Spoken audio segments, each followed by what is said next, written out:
नमस्कार दोस्तों, स्वागत है आप सब लोगों का आरपीएससी एग्ज़ाम्स यूट्यूब चैनल पर। साथियों, शिक्षक भर्ती 2021 के लिए अपन तैयारी कर रहे हैं, जिसमें विज्ञान का ये मॉडल पेपर 18वां अपना रहेगा और 30 प्रश्न इसमें रहेंगे बिल्कुल आपके परीक्षा पैटर्न के अनुसार उसी सिलेबस में से। और काफ़ी हेल्पफुल आपका ये टेस्ट रहेगा। निश्चित तौर पे टेस्ट देने के बाद आपको डिसाइड करना है कि आप चैनल से जुड़ेंगे या नहीं। देखिए, पहला आपका प्रश्न है कि कोशिका चक्र की किस परावस्था में डीएनए का संश्लेषण होता है? G1 अवस्था, S परावस्था, M परावस्था या G2 परावस्था? तो कोशिका चक्र की किस परावस्था में साथियों डीएनए का संश्लेषण होता है? बहुत ही बढ़िया प्रश्न और सीधा सा आंसर है S परावस्था, यानी ऑप्शन नंबर 2 यहाँ पे आपका सही उत्तर रहेगा। G1 परावस्था जो है उसको अपन प्रथम वृद्धि काल भी कहते हैं साथियों, प्रथम वृद्धि काल। ठीक है, ये ध्यान में रखिएगा। कक्षा 9 की पुस्तक में बहुत डिटेल से दिया गया है, तो कक्षा 9 की पुस्तक आप जरूर पढ़ें साथियों। जो राजस्थान बोर्ड में चला करती थी उस पुस्तक को आपको पढ़ना है। बहुत ही शानदार तरीके से पूरी अवस्था को दे रखा है।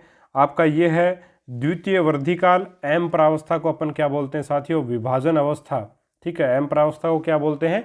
विभाजन प्रावस्था। और एस प्रावस्था को संश्लेषी काल हिंदी में बोला जाता है। ठीक है, तो ये आपको ध्यान में रखना है साथियों। ऑप्शन नंबर 2 आपका यहाँ पे सही उत्तर रहेगा। अगला आपका प्रश्न, सिक टेस्ट किसके लिए किया जाता है या किस रोग में किया जाता है? डिप्थीरिया में, हीमोफीलिया में, खसरा में या टाइफाइड में? तो प्यारे साथियों देखिए, जो सिक टेस्ट है वह आपके किया जाएगा डिप्थीरिया रोग में। ऑप्शन नंबर 1 इसका सही रहेगा। और एलिसा जो टेस्ट है वो एड्स रोग में किया जाता है। ये दो टेस्ट कम से कम आपको याद रखने हैं। एक टेस्ट आपका सिक टेस्ट जो डिप्थीरिया के लिए किया जाता है, दूसरा एलिसा टेस्ट जो आपके एड्स के लिए किया जाता है। ये दोनों टेस्ट आपको ध्यान में रखने हैं। चलिए आगे बढ़ते हैं। अगला आपका प्रश्न, अलैंगिक जनन के लिए असत्य कथन बताइए। यहाँ पे कुछ कथन दिए गए हैं। पहला है आपका, इस जनन में युग्मकों का संलयन नहीं होता है। दूसरा, मुकुलन तथा विखंडन अलैंगिक जनन की विधियां हैं। 3, अलैंगिक जनन में कोशिकाओं में गुणसूत्रों की संख्या समान नहीं रहती है। तो देखिए प्यारे साथियों, यहाँ पे कौन सा ऑप्शन असत्य है, कौन सा ऑप्शन गलत है? पहला ऑप्शन क्या है? 1 व 3 दोनों असत्य, 2 व 3 ये असत्य, केवल 1 असत्य या केवल 3 असत्य? तो यहाँ पे आपका आंसर क्या रहेगा साथियों? प्रश्न नंबर 3 में यहाँ पे आपका आंसर रहेगा ऑप्शन नंबर डी।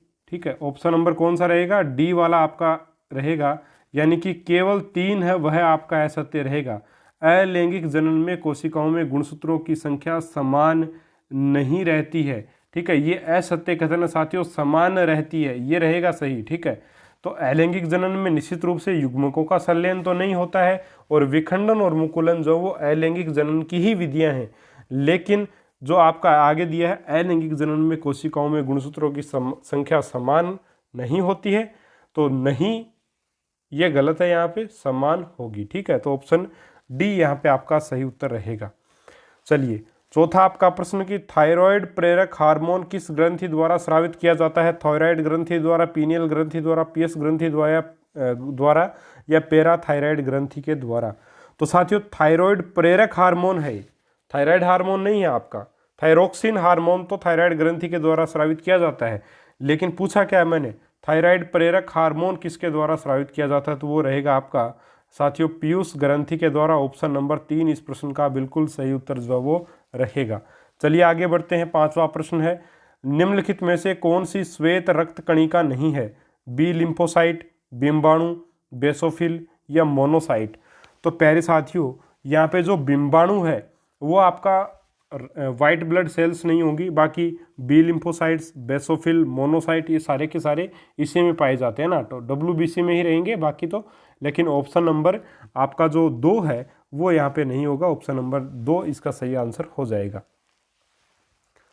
चलिए छठा आपका प्रश्न, स्थिरता के लिए कौन सा खनिज लवण आवश्यक है? 1 कैल्शियम तथा फास्फोरस, 2 लोहा, 3 आयोडीन और 4 सोडियम तथा पोटेशियम? तो देखिए स्थिरता के लिए जो है वो कैल्शियम और फास्फोरस तो अपन जानते हैं कि रिकेट्स रोग में एक प्रकार से जो हड्डियों दांतों के लिए वो जरूरी होता है। लेकिन स्थिरता जो रोग है या अरक्तता और स्थिरता दोनों रोगों में लोहा काम में आता है, तो ऑप्शन 2 यहाँ पे आपका सही आंसर रहेगा। बाकी आयोडीन जो है वो सबको पता है साथियों, गलगन रोग में एक प्रकार से कार्यरत है, काम करता है।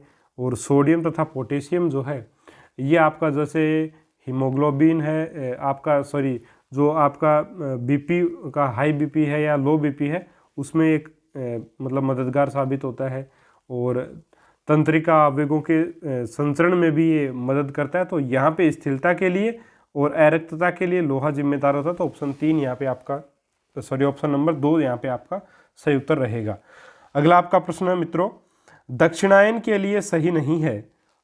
1, यह उपसौर स्थिति में होता है। 2, सूर्य की दिशा इसमें पूर्व उत्तर पश्चिम होती है।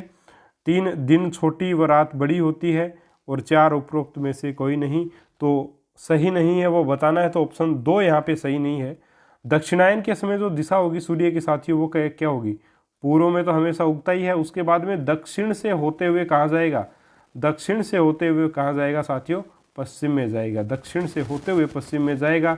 और उत्तरायण की स्थिति में उत्तर से होते हुए पश्चिम में जाता है। यहाँ पे पूर्व उत्तर पश्चिम लिखा है इसलिए ये गलत होगा, तो सही नहीं है वो कथन बताना। तो ऑप्शन नंबर 3 इसका आंसर जो वो हो जाएगा, सॉरी ऑप्शन नंबर 2 हो जाएगा, माफ़ी चाहूँगा, ऑप्शन नंबर 2 सही उत्तर हो जाएगा।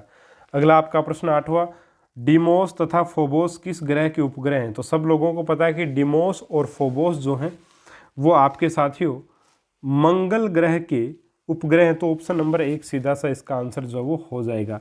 अगर बात करें बृहस्पति ग्रह में तो साथियों इसमें 16 उपग्रह इसके हैं, जिसमें ग्रेनिमिड यूरोपा जो वो प्रमुख हैं। इसके अलावा शुक्र का कोई उपग्रह नहीं है, बुध का भी नहीं है। शनि ग्रह जो है उसमें टाइटन मीमांसा जो है वो आपके प्रमुख उपग्रह हैं। ठीक है, तो ध्यान में रखिएगा थोड़ा। अगला आपका प्रश्न, फोटोस्टेट मशीन के खोजकर्ता कौन है। थियोडोर मेमेन है, प्रोफेसर इयान डोनाल्ड हैं। 3, गॉडफ्रे हाउंसफील्ड व एलन। और 4 है चेस्टर कार्लसन। तो इसमें से कौन सा आंसर होगा साथियों, यहाँ पे जो सही उत्तर आपका रहेगा फोटोस्टेट मशीन के खोजकर्ता के लिए वो आपका साथियों रहेगा ऑप्शन नंबर 4 चेस्टर कार्लसन। बाकी थियोडोर मेमन जो उन्होंने लेज़र की खोज की थी साथियों, और प्रोफेसर इयान डोनाल्ड ने अल्ट्रासोनोग्राफी का उपयोग जो वो सबसे पहले आपके चिकित्सा के क्षेत्र में किया था। गोडस्रे हाउंसफील्ड व एलन के द्वारा जो है वो सीटी स्कैन का साथियों जो है वो आविष्कार एक प्रकार से किया गया। तो चेस्टर कार्लसन यहाँ पे आपका सही उत्तर रहेगा। 10वां प्रश्न, फास्फोरस को प्रयोगशाला में रखा जाता है जल में डुबोकर, केरोसिन में डुबोकर, पेट्रोल में डुबोकर या इनमें से कोई नहीं। तो साथियों फास्फोरस को प्रयोगशाला में खुले में अपन नहीं रख सकते। क्यों नहीं रख सकते, क्योंकि साथियों फास्फोरस जो है वो एक प्रकार से जैसे इसका कुछ मतलब सामान्य तापमान पे थोड़ा ज़्यादा तापमान जब हो जाता है तो ये एक प्रकार से आपका ज्वलनशील हो जाता है ना, तो आग पकड़ देता है एक प्रकार से, इसलिए इसको पानी में डालकर रखा जाता है। ठीक है, तो ऑप्शन नंबर 1 यहाँ पे बिल्कुल सही उत्तर आपका रहेगा, ऑप्शन नंबर 1। सब लोग जानते हैं कि आपको जो आपका जो सोडियम होता है उसको तो अपन केरोसिन में डाल के रखते हैं। ठीक है, लेकिन फास्फोरस का बहुत कम लोगों को पता है, तो ध्यान रखिएगा फास्फोरस को प्रयोगशाला में जल में डुबोकर रखा जाता है। ऑप्शन नंबर 1 यहाँ पे आपका सही उत्तर इसका रहेगा। अगला आपका प्रश्न कि निम्न में से क्रिस्टलीय पदार्थ नहीं है, कपूर, चीनी, नमक या गंधक। तो सीधा सा उत्तर है कपूर। देखिए कपूर के क्रिस्टल नहीं किए जा सकते। कपूर को अपन जैसे ही गर्म करेंगे तो वो गैसीय अवस्था में चला जाएगा, गैस में चला जाएगा, और जैसे ही अपन उसको ठंडा करेंगे तो गैस से वापस जो वो कपूर एक प्रकार से ऊर्ध्वपातन जिसको अपन बोलते हैं ना, ठोस अवस्था से सीधा गैसीय अवस्था में जो चला जाए वो होता है आपका ऊर्ध्वपातन। तो ठोस अवस्था से अपन उसके क्रिस्टल नहीं बना सकते, सीधा गैसीय अवस्था में जा सकता है। तो ऑप्शन 1 यहाँ पे आपका सही उत्तर साथियों रहेगा। अगला आपका प्रश्न कि धातुओं की वेल्डिंग में एसिटिलीन के साथ कौन सी गैस उपयुक्त प्रयोग में ली जाएगी, नाइट्रोजन, कार्बन डाइऑक्साइड, मीथेन या ऑक्सीजन। तो सही उत्तर होगा ऑक्सीजन। ठीक है, प्रश्न क्या आया हुआ है आपका, धातुओं में वेल्डिंग के लिए ऑक्सीजन के साथ कौन सी गैस काम में लेते हैं। तो एसिटिलीन ज्वाला का उपयोग करते हैं, एसिटिलीन गैस का उपयोग करते हैं। लेकिन यहाँ थोड़ा सा प्रश्न को घुमा दिया, बस उल्टा कर दिया कि एसिटिलीन के साथ किस गैस का उपयोग किया जाएगा, तो ऑक्सीजन का किया जाएगा। अगला फेरस सल्फेट का रासायनिक सूत्र है। फेरस सल्फेट का रासायनिक सूत्र क्या होगा। देखिए साथियों रासायनिक सूत्र बनाने आपको बताए हैं, और फेरस को अपन लिखते हैं Fe2+ लिखते हैं, और सल्फेट को SO4 2- अपन लिखते हैं। अब प्यारे साथियों यहाँ पे क्या होगा, देखिए Fe जो है उसको ये माइनस दिखाई देगा और SO4 है इसको ये क्या दिखाई देगा, आपका प्लस दिखाई देगा। तो दोनों एक दूसरे के पास पास आ जाएंगे, Fe और SO4 दोनों एक दूसरे के पास पास देखिए साथियों यहाँ पे आ गए। अब ये माइनस का 2 है, ये इधर Fe के लग जाएगा और SO4 के आगे ये प्लस का 2 लग जाएगा और 2 से 2 भी कट जाएगा, तो Fe SO4 ये आपका आंसर हो जाएगा फेरस सल्फेट, यानी ऑप्शन नंबर, अगर मैं बताऊं आपको सही तो वो आपका होगा option number 2 FeSO4। Option number 2 यहाँ पे आपका फेरस सल्फेट का रासायनिक सूत्र रहेगा। चलिए आगे बढ़ते हैं। अगला आपका प्रश्न, निम्न में से रासायनिक परिवर्तन नहीं है, लोहे पर जंग लगना, मोम का पिघलना, कोयले का जलना या प्रकाश संश्लेषण। तो देखिए लोहे पर जंग लगना निश्चित रूप से रासायनिक परिवर्तन है, कोयले का जलना भी है, प्रकाश संश्लेषण भी है, लेकिन मोम का पिघलना जो रासायनिक परिवर्तन का एग्जाम्पल नहीं है, बल्कि ये क्या आपका एक भौतिक परिवर्तन है और उत्क्रमणीय परिवर्तन भी है, उत्क्रमणीय परिवर्तन भी इसको अपन कहेंगे। ठीक है, तो ये आप ध्यान रखिएगा, ऑप्शन नंबर 2 इसका सही आंसर रहेगा। अगला आपका प्रश्न कि ड्राई क्लीनिंग में किस पेट्रोलियम उत्पाद का उपयोग किया जाता है, केरोसिन का, पेट्रोलियम ईथर का, गैसोलीन का या बिटुमिन का। तो साथियों यहाँ पे आपका आंसर रहेगा पेट्रोलियम ईथर। ड्राई क्लीनिंग में जो वो पेट्रोलियम ईथर का उपयोग जो वो किया जाता है, ऑप्शन नंबर 2 इसका आंसर रहेगा। अगला आपका प्रश्न कि एक ही बिंदु पर समान बल अगर विपरीत दिशा में कार्य कर रहे हैं तो प्राप्त परिणामी बल होगा।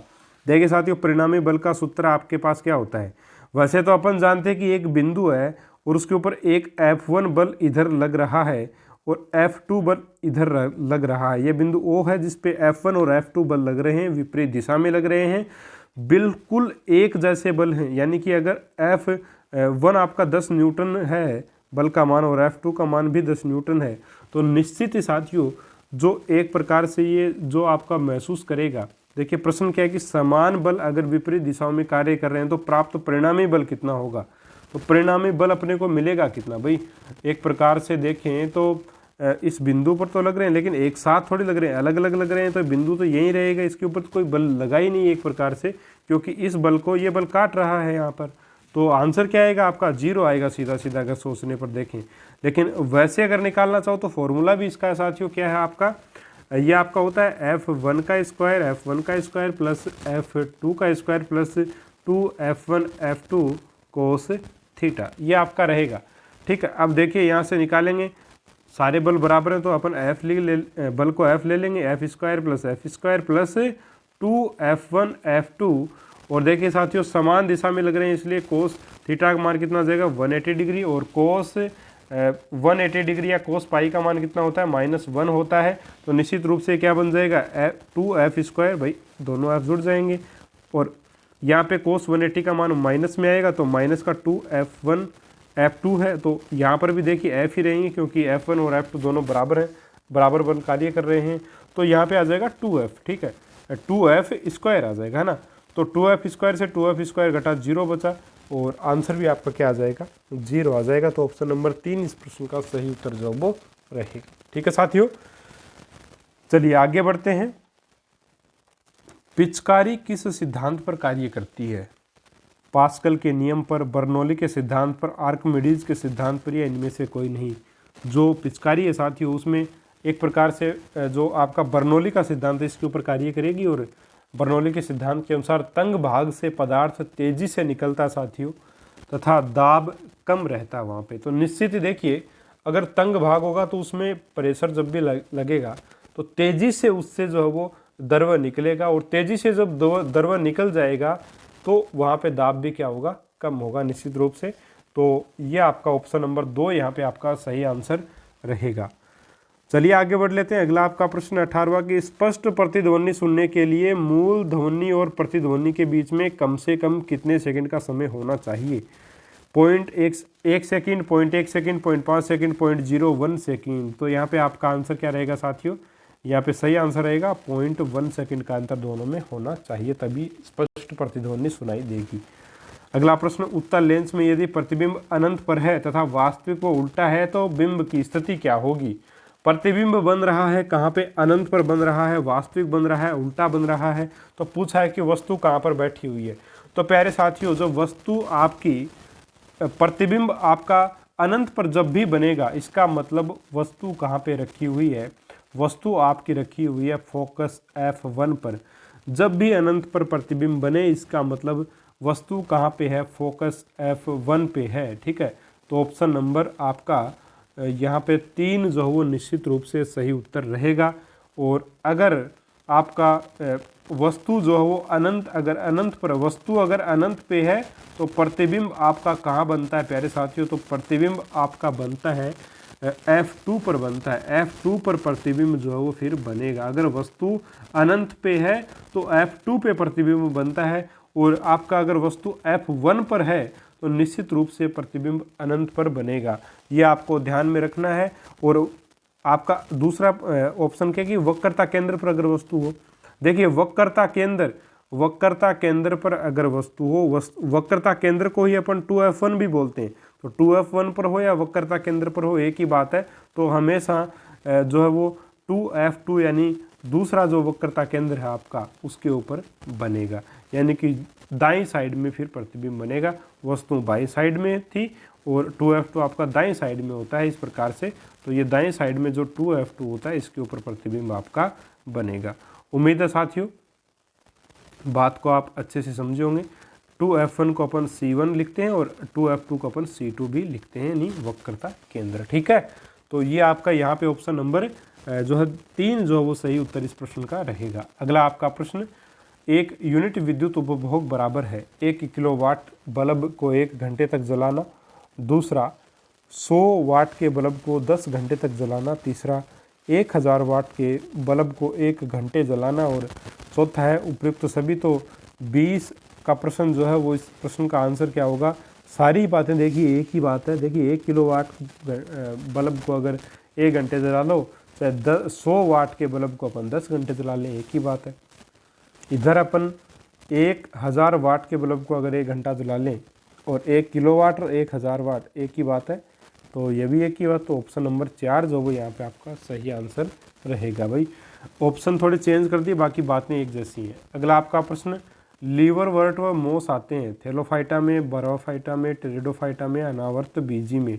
तो साथियों देखिए लीवरवर्ट व मोस जो होते हैं वो आपके ब्रायोफाइटा में आते हैं, और इनमें अलैंगिक जनन जो वो थैलस के विखंडन के द्वारा होता है।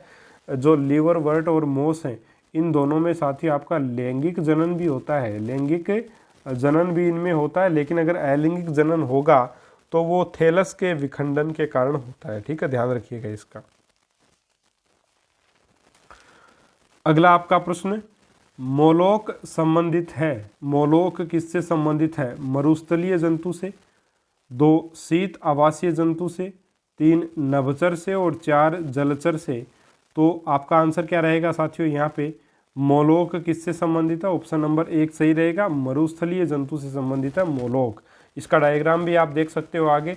ये जो नीचे वाला जो डायग्राम है ये किसका डायग्राम है साथियों, मोलोक का डायग्राम है। किसका डायग्राम है, मोलोक का साथियों ये डायग्राम रहेगा। ये ऊँट का है, तो रेगिस्तानी दोनों मरुस्थलीय जंतु हैं, मोलोक ये वाला आपका हो जाएगा। अगला आपका प्रश्न, निम्न में से असत्य है, गतिशील हवा ही पवन है, 2 हवा का वेग बढ़ने पर वायुदाब बढ़ जाता है, 2 आपका होगा। तीसरा विश्व पर्यावरण दिवस 5 जून को मनाया जाता है, और 4 विश्व पृथ्वी दिवस 22 अप्रैल को मनाया ही जाता है। तो 23वें प्रश्न में आपको असत्य बताना, तो वो है हवा का वेग बढ़ने पर वायुदाब बढ़ जाता है। जैसे ही हवा का वेग बढ़ेगा वैसे वायुदाब क्या हो जाएगा साथियों, कम हो जाएगा। ठीक है, तो ऑप्शन नंबर 2 यहाँ पे आपका सही उत्तर होगा। इसमें एक सामान्य सा प्रयोग करते हैं कि एक यहाँ से एक गुब्बारा लटका रखा है और यहाँ पर एक गुब्बारा मैंने लटका रखा है। जैसे ही इन दोनों के बीच में मैं तेज़ी से हवा डालूंगा तो ये गुब्बारे जो एक दूसरे के पास जो वो आ जाएंगे। ठीक है, तो ये मतलब हवा का अगर वेग बढ़ेगा तो वायुदाब जो वो कम हो जाएगा, और वायुदाब कम होते ही ये गुब्बारे एक दूसरे के पास आ जाएंगे। तो ऑप्शन 2 यहाँ पे आपका सही उत्तर रहेगा। 24वां प्रश्न, विज्ञान सबके लिए की पुष्टि की है, यानी कि विज्ञान को सबके लिए किसने कहा एक प्रकार से। तो यहाँ पे सीधा सा उत्तर राष्ट्रीय शिक्षा नीति 1986 मोस्ट इंपॉर्टेंट है, याद रखिएगा साथियों। तारादेवी सम्मेलन 1956 में हुआ था, इसमें विज्ञान के उद्देश्य से संबंधित चर्चा की गई थी। तो तारादेवी सम्मेलन भी इंपॉर्टेंट है, याद रखिएगा 1956 में हुआ था। अगला आपका प्रश्न कि किसी बालक को उसके वातावरण पर आधारित ज्ञान दिए जाने की विधि को कहते हैं? प्रयोगशाला विधि, अन्वेषण विधि, अवलोकन विधि, उक्त में से कोई नहीं। तो इसको कहेंगे साथियों आपका अवलोकन विधि, ऑप्शन नंबर 3 इसका सही उत्तर रहेगा। अगला आपका प्रश्न, अभिकर्मित अनुदेशन के प्रत्यय नहीं है? पदय, फ्रेम, अनुबोधन, तथ्य या उद्दीपन। अभिकर्मित अनुदेशन के प्रत्यय नहीं है, तो अभिकर्मित अनुदेशन में जो शामिल नहीं होता है वो आपका कौन सा होगा? वो होंगे आपके तथ्य। बाकी उद्दीपक भी होते हैं, अनुबोधन भी होते हैं और फ्रेम वगैरह जो वो भी रहेंगे। तो ऑप्शन 3 यहाँ पे आपका सही आंसर साथियों रहेगा। 27वां प्रश्न, सर्वाधिक प्रभावशाली शिक्षण सामग्री है? प्रक्षेपित, अप्रक्षेपित, क्रिया आधारित प्रत्यक्ष अनुभव और 4 इनमें से कोई नहीं। तो यहाँ पे आप करेंगे क्रिया आधारित प्रत्यक्ष अनुभव जो है वो सर्वाधिक प्रभावशाली शिक्षण सामग्री आपकी रहेगी। अगला आपका प्रश्न की संचयी वर्त में एकत्र सूचना में सम्मिलित नहीं किया जाता है? पारिवारिक पृष्ठभूमि को, विद्यालय में उपस्थिति, पाठ्य सहगामी प्रवृत्तियों को, शिक्षार्थी के मित्र की पारिवारिक पृष्ठभूमि को। तो मित्र की पारिवारिक पृष्ठभूमि से अपने को क्या मतलब है? ऑप्शन नंबर 4 यहाँ पे आपका सही उत्तर होगा। अगला आपका प्रश्न, उपचारात्मक शिक्षण के सफलतापूर्वक संपादन के पश्चात शिक्षार्थियों में कौन से परिवर्तन होते हैं? एक, शिक्षार्थी में अपने विचारों को सुनियोजित करने की योग्यता का विकास होता है। दूसरा, शिक्षार्थी में सामान्य समायोजन की क्षमता का विकास होता है। तीसरा, शिक्षार्थी में अधिक स्पष्ट रूप से चिंतन एवं अभिव्यक्ति की योग्यता का विकास होता है। और चौथा ऑप्शन है उपयुक्त सभी। तो चौथा ऑप्शन ही सही है। ऑप्शन चारों के चारों अपने ठीक है। ऑप्शन नंबर 4 सही आंसर इसका रहेगा। अगला आपका प्रश्न, विज्ञान के शिक्षण के लिए शिक्षक संबंधित समस्या नहीं है? एक, शिक्षक का बच्चों के प्रति व्यवहार। 2, कक्षा में बैठने की व्यवस्था। 3, विभिन्न संकल्पना को बिना समस्या सामग्री के समझाना। और 4 है आँखों का अपर्याप्त संपर्क। तो शिक्षण की वह समस्या जो शिक्षक से जुड़ी हुई नहीं है वो कौन सी है? वह आपकी कक्षा में बैठने की व्यवस्था। ये प्रबंधन से संबंधित रहेगी, विद्यालय प्रबंधन से। तो शिक्षक से जुड़ी समस्या ये नहीं मानी जाएगी। तो ऑप्शन नंबर 2 यहाँ पे आपका सही उत्तर साथियों रहेगा। इस प्रकार से साथियों अपने 30 प्रश्नों का ये मॉडल पेपर अपना समाप्त होता है। अब 30 प्रश्नों में से आपके कितने प्रश्न सही हुए हैं कमेंट करके आप ज़रूर से ज़रूर बताएं। और अगर आपको पेपर पसंद आया साथियों लाइक ज़रूर करें और जितने ज़्यादा तक लोगों तक आप पहुंचा सकते हो पेपर को पहुंचाइए। देखिए बहुत मेहनत लगती है, मैं आपको बता नहीं सकता एक पेपर को तैयार करने में इतनी मेहनत लगती है। और जब हम लगातार बोल करके, देखिए मैं दिन में मेरा ये सिद्धांत है कि मैं स्कूल में जाने के बाद में बच्चों को जो वो पढ़ाता ज़रूर हूँ क्लास में जा कर के। ये नहीं है कि मैं यूट्यूब के ऊपर थोड़ा पैसा आने लग गया तो मैं यूट्यूब के लगा रहूँगा। लगातार बच्चों को भी पढ़ाता हूँ पूरे दिन, उसके बाद में आप लोगों के लिए घर पे आके 2 वीडियो डेली बनाता हूँ। और अभी तो एक आधा वीडियो और यानी लगभग 3 वीडियो डेली आपके लिए बनते हैं साथियों। गले की हालत बड़ी ख़राब होती है और अभी बोल रहा हूँ तो आंखें बंद करके बोल रहा हूँ क्योंकि आंखें दुखने लग गई हैं देख देख के सामने स्क्रीन के। तो देखिए साथियों ज़रूर से ज़रूर सब्सक्राइब करें, सपोर्ट करें। और यही मेरा कॉन्फिडेंस बिल्डअप करती है, एक प्रकार से मोटिवेट मुझे करते हैं आप लोग। अगर आप लोग जितना ज़्यादा मैटर देखोगे उतना ज़्यादा एक प्रकार से मोटिवेशन मिलता है। और मोटिवेशन से सारी चीज़ें होती हैं, अदरवाइज़ कब की ये बंद हो गई होती। तो साथियों उम्मीद है कि आप ज़रूर से ज़रूर इन बातों पे गौर करेंगे, ज़्यादा से ज़्यादा लोगों तक चैनल को पहुंचाएंगे। और अगर आप नए हैं चैनल के ऊपर तो सब्सक्राइब ज़रूर करेंगे सॉरी। ठीक है साथियों, अपन मिलेंगे अगले वीडियो में एक और शानदार मॉडल पेपर के साथ। तब तक के लिए नमस्कार, जय हिंद, जय भारत।